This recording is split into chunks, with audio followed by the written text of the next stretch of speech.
Hi everyone, it's Michelle here, and today I'm going to show you how to use the Hero Watts digital kits as a print-only file.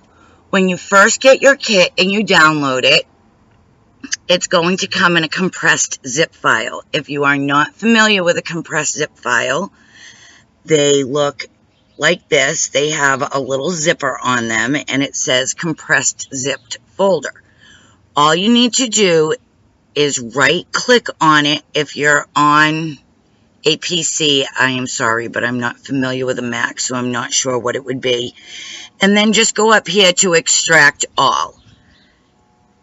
It'll pick the folder that you already have the file downloaded, and then you just click extract.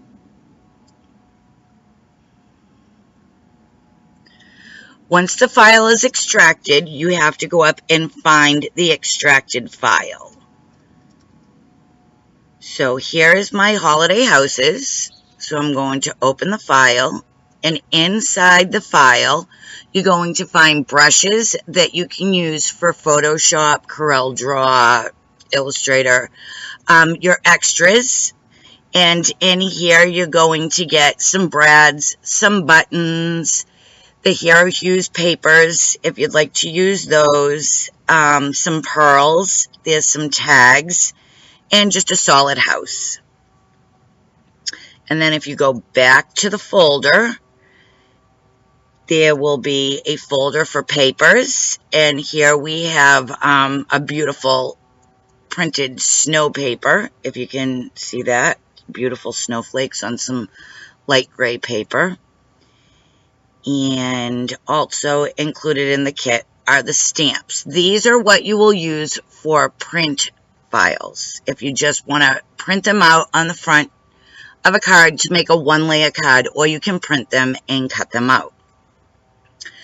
So for today, I am going to just be using this holiday house right here. And I'm going to open up my Word program. And I'm using Word 2010. You can use any Word program. And all you want to do is go up here to Insert, and then you're going to click Picture, and your file will open up, or you'll have to find your file. And then you just click on the file that you would like to use, and it's going to pop it up onto your screen. It's going to be really large, and you will need to resize it. I want to show you a few options before you resize, though. You can go up to this little sun right here where it says corrections and click on it, and it gives you a bunch of different options. You can sharpen and soften, brighten and contrast. If you wanted a darker house, you could click on this one, and it makes your colors just a little bit darker. You can change the color. You can click the little color button over here, and if you want a blue house, you can just click on blue. If you want a grayscale house, so that you just want to color it in, you can use your colored pencils, markers, Copics, whatever you want to color it in. You can change it to the light grayscale. And then we're back to our original color. You can also change the saturation so that if you would like it a little bit brighter, you can click on that and you have more of an orange and blue tone. And you can change the color tone of it also, which would drop it down and make your purples more pinks and your oranges more rust. And then I'm just going to go back and click undo until we have our original image. And now I am just going to grab the corner to resize it, and I'm going to make my house about 3 inches wide. And you just use the little rulers on top and try and follow those to see what size your house is at. I'm going to go a little bit more. Okay, so now I'm about 3 3¼ which is fine. Now, if you'd like to add another picture to go along with it, say you would like a sentiment for the front of your card, you go back to insert, click picture again, and then you can scroll through.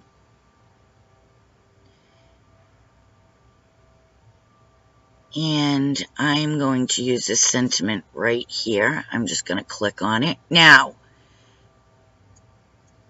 this is what happens when you don't unclick the box. It's going to replace your image. So you want to go back and click undo. See how the bounding box is here? You need to click off of it.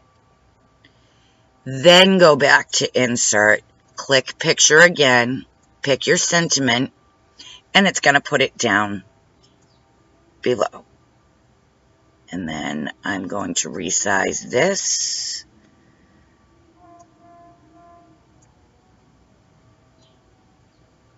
And you can move it all around to try and get it exactly where you want it. I'm going to make it a little bit bigger so it pops it right down underneath it. And now if I look, I'm right at about 4 inches. You can go in and change your margin size to center it and whatever else you want to do for options. You can bring it more into the center of the page. So if it's easier for you to print, you would just go up to page layout and then click margins. And if I want to do last custom, which was a 1/2 inch, 1/2 inch, and 1/2 inch, I could click that. And it's going to bring it over more. So you just really need to play around with it.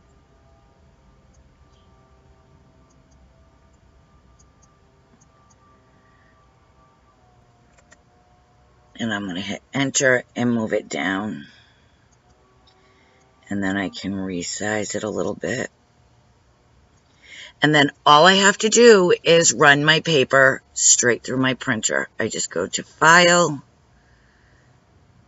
and to Print. And you can change your property settings so that it prints a better picture, but this gives you an idea of what it's going to look like when it prints. So this would be the front of your card. So just make sure that you place your paper in your printer the proper way. Here is my completed card. To see a closer look, please visit us at A to Z scrapblog.com.